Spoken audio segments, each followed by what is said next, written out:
காட்டில் ஒரு முனிவர் இருந்தார். ஒரு நாள் அவரை தேடிட்டு 4 பேர் வந்தாங்க. சுவாமி, எங்களுக்கு ரொம்ப நாளாக ஒரு சந்தேகம்னாங்க.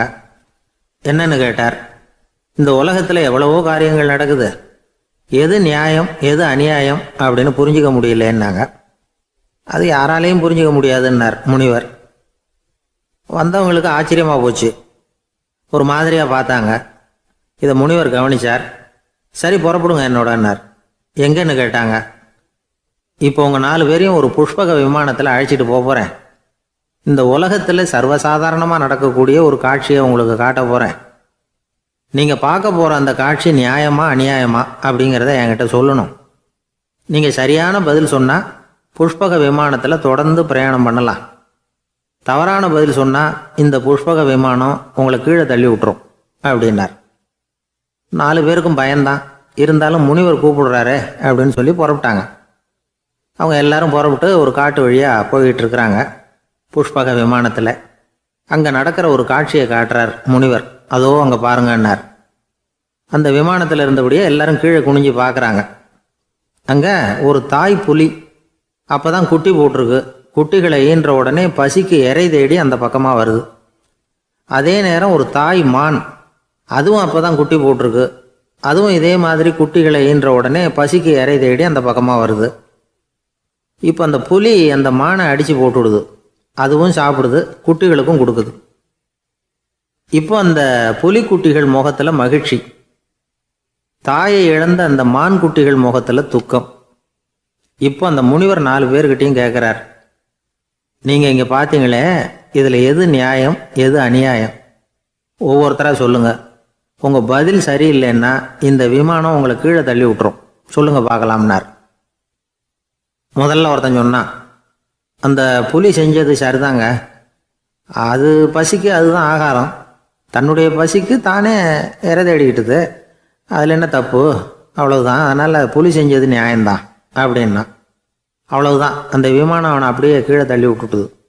அதனால் அவன் கொடுத்த பதில் சரியில்லை அப்படிங்கிறது புரிஞ்சு போச்சு. இப்போ 2வது ஆள் சொன்னான், புலி செஞ்சது பாவம். அந்த தாய்மான் என்ன தப்பு பண்ணிச்சு? இப்போ அந்த குட்டிகளுக்கு யார் ஆதரவு? அதனால் புலி செஞ்சது அநியாயம் அப்படின்னா. அவ்வளவுதான், அவனையும் கீழே தள்ளி விட்டுடுது அந்த விமானம். இந்த பதிலும் சரியில்லை அப்படின்னு ஆயிட்டுது. இப்போ 3வது ஆள் வந்தான். முதல்ல 2 பேர் கீழே விழுந்ததை பார்த்துக்கிட்டு இருந்தான். அதனால் அவன் சொன்னான், ரெண்டுமே நியாயந்தாங்க. புலி இறை தேடினதும் இயற்கை, அதுக்கு மான் இறையானதும் இயற்கை. அதனால் இதில் ஒன்றும் தப்பு இல்லைன்னா. அவ்வளவுதான், அவனையும் அந்த விமானம் கீழே பிடிச்சி தள்ளி விட்டுது. இப்போ 4வது ஆள் வந்தான். முனிவர் கேட்டார், நீயாவது சொல்லுப்பா, இந்த செயலில் எது நியாயம்னார். அவன் தெளிவாக பதில் சொன்னான். அதாவது என்ன சொன்னான்னா, எனக்கு தெரியல அப்படின்னா. அவனை விமானம் கீழே தள்ளலை, சௌரியமாக அழைச்சிட்டு போட்டுது. இவனும் பிரயாணம் சௌக்கியமாக பண்ணானான். ஆக இதுதான் சரியான பதிலுங்கிறத முனிவர் உணர்த்தினார். இந்த கதையிலிருந்து நாம் புரிஞ்சுக்க வேண்டியது என்னென்னா, இந்த உலகத்தில் எவ்வளவோ காரியங்கள் நடக்குது. அதெல்லாம் ஏன் அப்படி நடக்குதுங்கிறதுக்கு எப்பேற்பட்ட பண்டிதராலும் பதில் சொல்ல முடியாது. தெரியாததை தெரியாதுன்னு ஒத்துக்கிட்டா வாழ்க்கை பிரயாணம் சுகமாக இருக்கும். அதனால் தேவையில்லாத விஷயங்களை புரிஞ்சுக்கிறதுக்கு நேரத்தை செலவு பண்ணிகிட்டு இருக்கக்கூடாது. வாழ்க்கையை குழப்பிக்கக்கூடாது. வாழ்க்கைக்கு தேவையானது என்னவோ அதை மட்டும் புரிஞ்சுக்கிட்டா போதும். இந்த காலத்து ஆள் ஒருத்தன் ஒரு பெரியவரை தேடி வந்தான். ஐயா, ஒரு சந்தேகம்னா. என்ன உன்னுடைய சந்தேகம்னார். பகுத்தறிவுன்னா என்ன, விதின்னா என்ன அப்படின்னு கேட்டான். இதுக்கு அவர், இப்போ உன்னுடைய வலது காலை தூக்குன்னார். தூக்கினான். சரி, இப்போ உன்னுடைய வலது காலை கீழே இறக்காம உன்னுடைய இடது காலையும் தூக்குன்னார். தூக்கினான். பொத்துன்னு கீழே விழுந்துட்டான். பெரியவர் சொன்னார், உன்னால் ஒரு காலை தூக்க முடிஞ்சுது, அதுதான் பகுத்தறிவு. 2 கால்களையும் ஒரே சமயத்தில் தூக்குனா அடிபடும், அப்படிங்கிறது தான் விதி அப்படின்னு விளக்கம் கொடுத்தார். இவன் தன்னுடைய விதியை நொந்துக்கிட்டே இடுப்பை பிடிச்சிக்கிட்டு அங்கேருந்து நடந்து போயிட்டான். ஒரு ஊரில் ஒரு பெரியவர் இருந்தார். ஒரு நாள் அவரை தேடி ஒருத்தர் வந்தார். ஐயா, நான் கடவுளை பரிபூர்ணமாக நம்புகிறேன் அப்படின்னார்.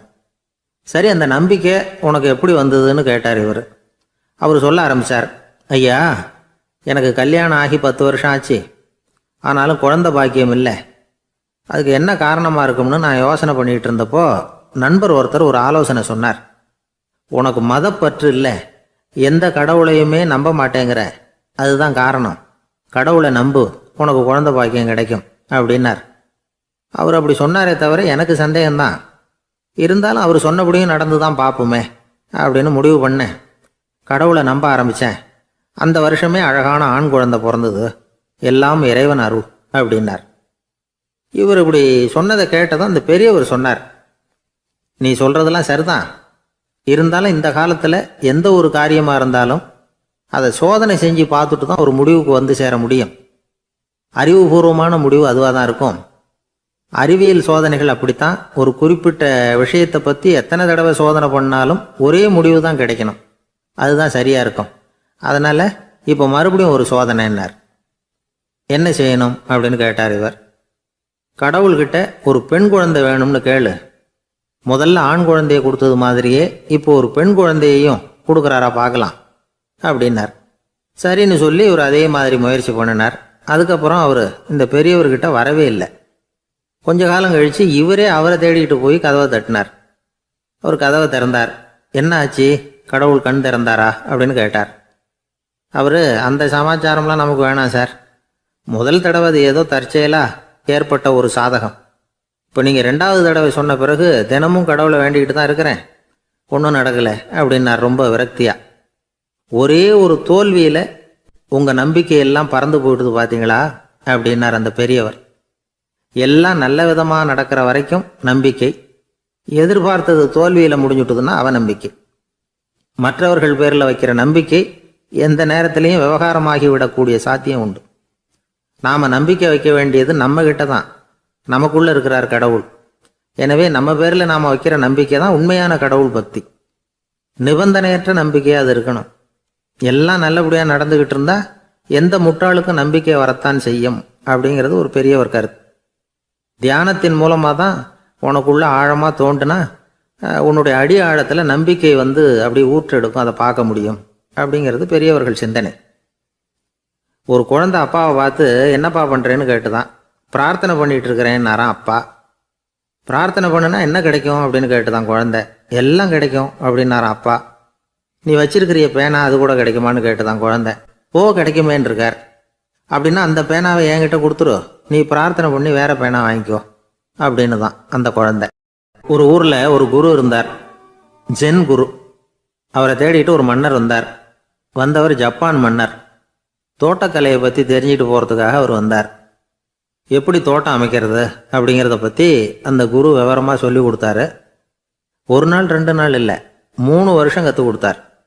அதுக்கப்புறம் சொன்னார், நான் கற்றுக் கொடுத்துட்டேன், இனிமேல் நீங்கள் போகலாம், போய் தோட்டம் அமைக்கலாம். அதுதான் உங்களுக்கு பரிசை.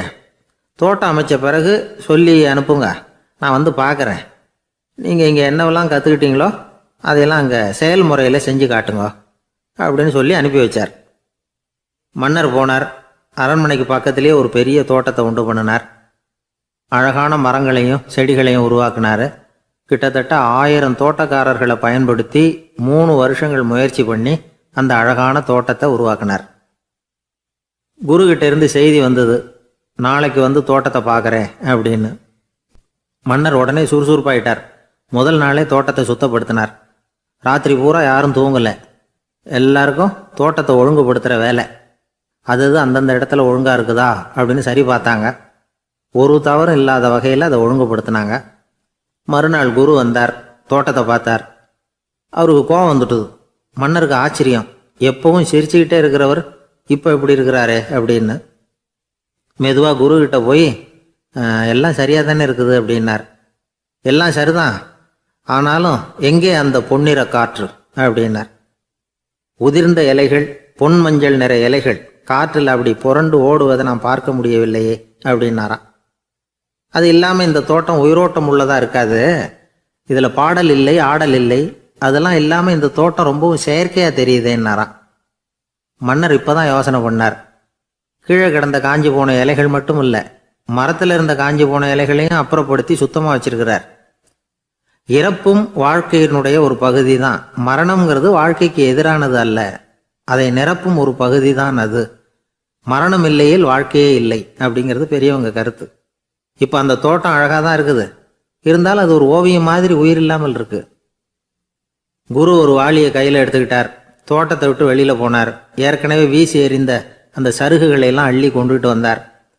உள்ள எல்லா இடங்கள்லையும் அதை வீசினார். உடனே காற்று அந்த காய்ந்த சருகுகளையும் பழுத்த இலைகளையும் அசைக்க ஆரம்பிச்சுட்டுது. இப்போ அங்கே சலசல சத்தம், சங்கீதம், இலைகளின் நடனம், ஓவியம் மாதிரி இருந்த அந்த தோட்டத்துக்கு இப்போ உயிர் வந்துட்டுது. இதுதான் அந்த பொன்னான காற்று அப்படின்னாராம் குரு. மன்னருக்கு புரிஞ்சுது. மிகப்பெரிய ஜென் கேள்வி ஒன்று உண்டு. உம்மான் அப்படிங்கிற ஒரு பெரிய குருவை பார்த்து துறவி ஒருத்தர் கேட்டாராம், இலைகள் எல்லாம் கீழே விழுந்து மரங்கள் மொட்டையாக இருக்கும் பொழுது என்ன நடக்கும்? இதுதான் கேள்வி. இதுக்கு உம்மான் சொன்ன பதில் பொன்னான காற்று, தி கோல்டன் விண்ட் அப்படின்னாராம். இதுக்கு என்ன விளக்கம்னா, உன்னுடைய எண்ணங்கள் எல்லாம் உன்னுடைய மனசிலிருந்து கீழே விழுந்து உனது உள்ளுணர்வானது மொட்டையாக நிற்கும் நிலைதான் அது. உனது வேர்களின் அருகில் காற்று வீசுகிறது. எல்லா எண்ணங்களும் உன்னிலிருந்து வெகு தூரத்துக்கு புரண்டு கொண்டே சென்று விடுகிறது. நீ அவற்றை கடந்து விட்டால் நீ அவைகளுக்கெல்லாம் மேலெழுந்து கீழே பார்ப்பவனைப் போல நிற்க ஆரம்பித்து விடுவாய். அதுதான் தியானம் என்பது அப்படின்னு சொல்றாங்க. தியானம்ங்கிறது எண்ணத்துக்கு எதிரானதில்லை. தியானம்ங்கிறது எண்ணங்களை கடந்து செல்வது தான். அதுக்கப்புறம் நாம் பொன்னிற காற்றில் ஆட ஆரம்பிச்சிருவோம். இதுதான் பெரியவர்கள் சொல்றது. என்கிட்ட ஒருத்தர் தோட்டம் அமைக்கணும்னு யோசனை கேட்டு வந்தார். எல்லாம் சொல்லி கொடுத்தேன். செடிகள்லாம் செழிப்பாக வளரணும்னா வேர் காயாமல் பார்த்துக்குங்க, தினமும் தண்ணி விடுங்க அப்படின்னு சொல்லி அனுப்பி வச்சேன். ஒரு மாதம் கழிச்சு அவர் தோட்டத்தை பார்க்கறதுக்காக போனேன். போய் பார்த்தா எல்லா செடியும் வாடி கிடக்குது. என்னங்க இப்படி பண்ணிவிட்டீங்கன்னு. நீங்கள் சொன்னபடி தான் செஞ்சேன்னார். என்ன செஞ்சீங்கன்னு கேட்டேன். வேர் காயாமல் பார்த்துக்க சொன்னீங்க, தினமும் ஒரு தடவை எல்லா செடியையும் ஒவ்வொன்றா பிடுங்கி பார்த்து வேர் காயாமல் இருக்கா அப்படின்னு பார்த்துட்டு அதுக்கப்புறம் தண்ணி பாய்ச்சனே, அவ்வளவுதான் அப்படின்னார். ஒரு ஊரில் ஒரு கோயில் இருந்தது. ரொம்ப பழைய கோயில். உள்ளே போகிறதுக்கே பயமாக இருக்கும். எந்த நேரத்தில் இடிஞ்சு விழுந்துருமோ அப்படிங்கிற பயம். அப்படி இருந்ததுனால யாரும் துணிஞ்சு சாமி கும்பிடுறதுக்கு அங்கே போகிறதில்ல. கோயிலுக்கு வர்ற கூட்டம் கொஞ்சம் கொஞ்சமாக குறைய ஆரம்பிச்சுட்டுது. கோயில் நிர்வாகிகள் எல்லாரும் கூடி உட்காந்து பேசினாங்க. என்ன பண்ணலாம்னு யோசனை பண்ணாங்க. எந்த இடம் மோசமாக இருக்கோ அந்த இடத்த பழுது பார்த்தாங்க. அங்கே எங்கே வர்ணத்தை பூசி கொஞ்சம் அழகுபடுத்தி பார்த்தாங்க. ஏதோ இந்த ஊரில் கோயில்னு ஒன்று இருக்குது, அது மக்களுக்கு தெரியணும் அப்படிங்கிறதுக்காகத்தான் இப்படிலாம் பண்ணாங்க. இருந்தாலும் கோவில் இருக்கிற நிலைமை மக்களுக்கு தெரியும். அதனால் அங்கே வர்றது குறைச்சிக்கிட்டாங்க அவங்க. ஒரு கட்டத்தில் யாருமே வர்றதில்லை. நிலைமை அந்த அளவுக்கு ஆயிட்டுது. மறுபடியும் கோவில் நிர்வாகிகள் கூட்டம் நடந்தது. இந்த கூட்டம் கூட கோயிலுக்கு உள்ளே நடக்கலை. இடிஞ்சு விழுந்துருமோங்கிற பயம். அதனால் வெளியில் தான் உட்காந்து கூட்டத்தை நடத்தினாங்க. ஏன்னா உள்ளே போகிறதுக்கு அவங்களுக்கும் துணிச்சல் கிடையாது. எந்த நேரமும் விழுந்துரும் போல் இருந்தது அது. அது வழியாக போகிறவங்க கூட வேகமாக அந்த இடத்த கடந்து போக ஆரம்பிச்சிட்டாங்க. கோவில் நிர்வாகிகள் வெளியில் உட்காந்து கூட்டம் போட்டாங்க இல்லையா, அந்த கூட்டத்தில் 4 தீர்மானங்களை நிறைவேற்றினாங்க. அது என்ன 4 தீர்மானம்னா, முதல் தீர்மானம், இந்த கோவிலை இடிப்பது அப்படிங்கிற முடிவை இந்த கமிட்டி மிகவும் வருத்தத்துடன் ஏற்றுக்கொள்ளுகிறது அப்படின்னு நிறைவேற்றினாங்க. இதுக்கு பதிலாக இன்னொரு கோவிலை உடனடியாக கட்டி முடிச்சுடணுங்கிறது 2வது தீர்மானம். 3வது தீர்மானம் என்ன தெரியுமா? பழைய கோவிலின் கதவுகள், அதிலிருந்து பிரித்து எடுக்கிற செங்கல், இதையே புது கோவில் கட்டுவதற்கு பயன்படுத்தி கொள்ள வேண்டியது. பழைய கோவில் இருந்த மாதிரியே அதே வடிவத்தில் புது கோவிலையும் கட்ட வேண்டியது. பழைய கோவிலின் அஸ்திவாரத்தை அப்படியே வச்சுக்கிட்டு அதுக்கு மேலே நாம் கோவிலை கட்டிக்க வேண்டியது. இதுதான் 3வது தீர்மானம். இதையும் கமிட்டி முழு மனசோடு ஏற்றுக்கிட்டது. இது வரைக்கும் சரி. இப்போ அந்த கமிட்டி 4வதாக ஒரு முக்கியமான தீர்மானத்தை கொண்டுக்கிட்டு அதையும் ஏகமனதாக நிறைவேற்றி விட்டது. அது என்ன தீர்மானம்னா, புதிய கோவில் கட்டி முடிக்கிற வரைக்கும் பழைய கோவிலை இடிக்கிறதில்லை அப்படிங்கிற தீர்மானம். எப்படி இருக்குது பாருங்க இது. பழசை இடிக்காத வரையில் அதே இடத்துல புதுசாக எப்படி கட்ட முடியும்? பல விஷயங்களில் நாம் நடந்துக்கிற முறையும் இப்படி தான் இருக்குதான். வாழ்க்கையில் முன்னேறணும்னு ஆசைப்படுவோம். அதே நேரத்தில் அந்த முன்னேற்றத்துக்கு எது தடையாக இருக்கோ அதை விட்டு விடுறதுக்கும் மனசு வராது. வெளிநாட்டில் ஒரு பெரிய விருந்து நடந்துக்கிட்டு இருந்துதான். எல்லாரும் மது கோப்பையும் கையுமா அலைஞ்சிக்கிட்டு இருக்கிறாங்க. ஒருத்தர் மட்டும் கையில் எதுவும் இல்லாமல் ரொம்ப நல்ல பிள்ளையா சாதுவா ஒரு ஓரமாக தனியாக உட்காந்துருக்கிறார். அவர்கிட்ட நெருங்கி வாங்க மது சாப்பிட்லாம் அப்படின்னு கூப்பிட்டாங்களாம். என்னை வற்புறுத்தாதீங்க, நான் என் மனசுக்குள்ளே உறுதியாக தீர்மானம் பண்ணிவிட்டேன் அப்படின்னாராம். என்ன தீர்மானம் பண்ணியிருக்கீங்க அப்படின்னு கேட்டிருக்காங்க. ஏற்கனவே முழு போதையில் இருக்கும் பொழுது மறுபடியும் மது கோப்பையை தொடரதில்லை அப்படின்னு தீர்மானம் பண்ணியிருக்கேன் அப்படின்னாராம். ஒரு நாள் ஒரு 10-15 பள்ளிக்கூடத்து பிள்ளைங்க தேடிட்டு வந்தாங்க. உங்களை பார்த்துட்டு தான் போகணும், அதுக்காக தான் வந்திருக்கோம்னாங்க. என்ன விஷயம்னு கேட்டோம்.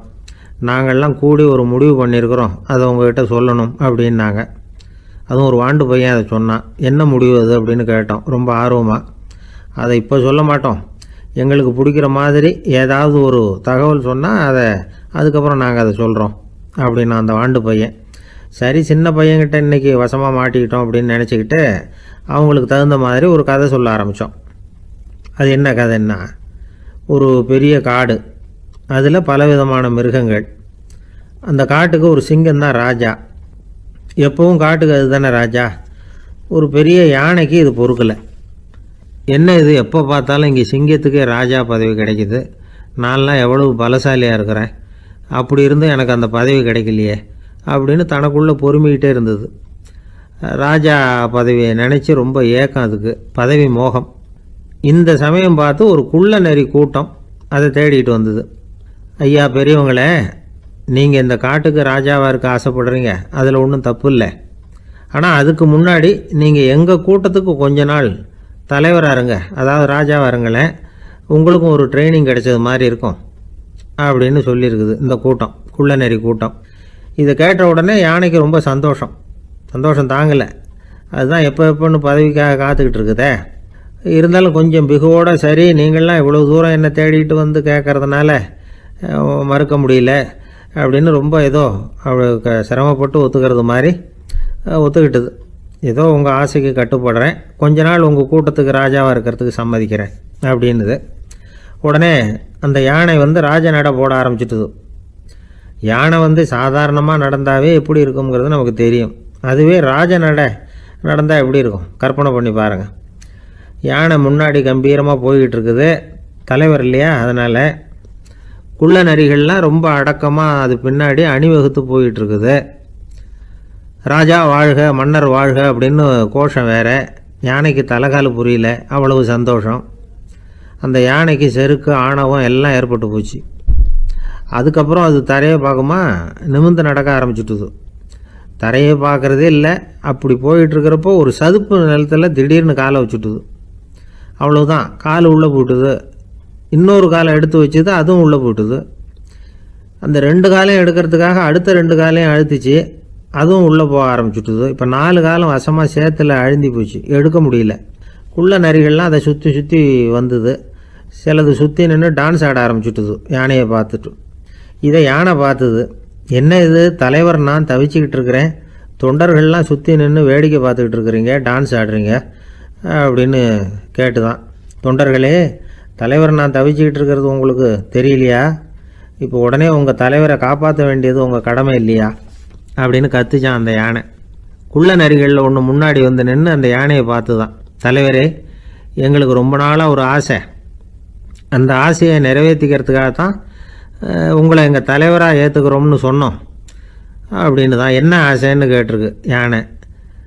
யானை கறி சாப்பிட்டு பார்க்கணுங்கிறது எங்களுக்கு ரொம்ப நாளாக ஆசை, அது இன்றைக்கி தான் நிறைவேற போகுது அப்படின்னு தான் அந்த நரி. இதை கேட்ட உடனே அந்த யானை அப்படியே மூர்ச்சி ஆகிட்டு தான். நரிகள்லாம் அது மேலே ஏறி குதற ஆரம்பிச்சுட்டு தான். பதவி மேலே இருந்த பேராசை அந்த பலசாலியான யானையையே மாட்டி விட்டுட்டுது பார்த்தீங்களா அப்படின்னு சொல்லி முடித்தோம் இந்த கதையை அந்த சின்ன பிள்ளைங்கக்கிட்ட. சரிங்க, இப்போ நாங்கள் உங்களை தேடி வந்த விஷயம் என்னங்கிறத சொல்லவா அப்படின்னா ஒரு வாண்டு பையன். சீக்கிரம் சொல்லு தம்பி, சஸ்பென்ஸ் தாங்கலை அப்படின்னோம். அவன் மெதுவாக எங்களை பார்த்து சொல்கிறான், எங்களுக்கு கொஞ்ச நாள் நீங்கள் தலைவராக இருந்தால் தேவலை அப்படின்னா. ஒரு ஆள் வேகமாக நடந்து போய்கிட்டு இருந்தான். அவன் வேகமாக நடக்கிறதுக்கு காரணம் வெயில் காலம், காலில் செருப்பு இல்லை, மணல் பாதை, அதுதான் வேகம். காலில் செருப்பும் இல்லாமல் கையில் குடையும் இல்லாமல் அந்த ஆள் வெயிலில் நடந்து போய்கிட்டு இருக்கிறான். அந்த சமயத்தில் இன்னொருத்தன் குதிரை மேலே ஏறி அந்த வழியாக வந்துக்கிட்டு இருக்கிறான். அவன் காலில் செருப்பும் இருந்தது, கையில் குடையும் இருந்தது. நடந்து போய்கிட்டு இருந்தவன் அந்த குதிரை ஆசாமியை பார்த்து கேட்டான், ஐயா நீங்களும் குதிரை மேலே உட்காந்துக்கிட்டு போய்கிட்டு இருக்கிறீங்க, அப்படி இருக்கிறப்போ உங்களுக்கு அந்த செருப்பு என்னத்துக்கு, அதை எனக்கு கொடுத்து உதவலாமே அப்படின்னா. குதிரை மேலே உட்காந்துருந்தவன் யோசனை பண்ணி பார்த்தான், இவன் சொல்கிறது நியாயம்தானே அப்படின்னு சொல்லி தன்னுடைய செருப்பை கழட்டி அந்த வழிப்போக்கனுக்கு கொடுத்துட்டான். ரொம்ப நல்லதுங்க அப்படின்னு சொல்லி இவன் அதை வாங்கி காலில் மாட்டிக்கிட்டான். அதுக்கப்புறம் மறுபடியும் இவன் ஆரம்பித்தான், ஐயா நீங்கள் குதிரையில் போகிறதுனால போக வேண்டிய இடத்துக்கு வேகமாக போய் சேர்ந்துருவீங்க. அதனால் உங்கள் கையில் அந்த குடை என்னத்துக்கு? நான் நடந்து போயிட்டுருக்கிறவன், ரொம்ப நேரம் நடக்க வேண்டியிருக்கும் இந்த வெயிலில். அதனால் அந்த குடையையும் எனக்கு கொடுங்களேன் அப்படின்னா. குதிரை வீரன் யோசனை பண்ணி பார்த்தான், இதுவும் நியாயம்தானே அப்படின்னு அவனுக்கு தோணுச்சு. உடனே இறக்கப்பட்டு தன் காலில் இருந்த செருப்பை கொடுத்தது மாதிரியே தன் கையில் இருந்த கொடையையும் இவங்கிட்ட கொடுத்துட்டான். அதுக்கப்புறம் அவன் நிம்மதியாக புறப்பட்டான். இப்போ மறுபடியும் கை தட்டி அவனை நிறுத்தினான். கீழே நின்றுட்டு இருந்தவன், என்னப்பா ஏன் என்ன நிறுத்தின, இன்னும் ஏதாவது வேணுமா உனக்கு அப்படின்னா குதிரையில் இருந்தவன்.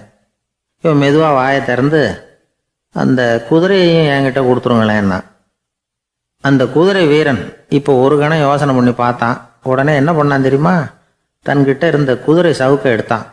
குதிரை சவுக்கால் அந்த ஆளை வாங்குவாங்கன்னு வீசி தள்ளிவிட்டான். இவ்வளவு சவுக்கடியும் வாங்கிக்கிட்டு இந்த ஆள் என்ன பண்ணான் தெரியுமா? சிரிக்கிறான். அடி வாங்கிட்டு யாராவது சிரிப்பாங்களா? குதிரை வீரனுக்கு ஒன்றும் புரியல. என்னப்பா அது, ஏன் இப்படி அடி வாங்கிட்டு இப்படி சிரிக்கிறியே அப்படின்னு கேட்டான். இப்போ அந்த வழிப்போக்கன் சொல்கிறான், ஐயா நான் இப்படி சிரிக்கிறதுக்கு காரணம் இருக்கு. இப்படி குதிரை கேட்டு உங்ககிட்ட அடி வாங்கலேன்னு வச்சுக்கோங்க, என் உயிர் உள்ள வரைக்கும் மனசில் ஒரு தவிப்பு இருந்துக்கிட்டே இருக்கும். செருப்பையும் கொடையையும் கேட்ட உடனே கொடுத்தவன் குதிரையையும் கேட்டிருந்தா கொடுத்துருப்பானோ அப்படிங்கிற பேராசையில் ஏங்கிக்கிட்டே இருந்திருப்பேன். இப்போ உங்ககிட்ட அடி வாங்கின பிறகு என்னுடைய அந்த சந்தேகம் தீர்ந்து போச்சு. என்னுடைய ஆசைக்கு எல்லை எது அப்படிங்கிறத எனக்கு புரிஞ்சுட்டுது அப்படின்னு சொல்லிவிட்டு அவன் நடக்க ஆரம்பிச்சுட்டானான். ஆசைக்கும் எல்லை உண்டு அப்படிங்கிறத விளக்கறதுக்காக வாரியார் சுவாமிகள் சொல்கிற கதை இது. இந்த காலத்துலேயும் ஒருத்தன் அது மாதிரி கொடை செருப்போட குதிரையில் போய்கிட்டு இருந்தான். எதிரில் நடந்து வந்தவன், ஐயா உங்கள் கொடையை எனக்கு கொடுங்களேன்னு கேட்டான்.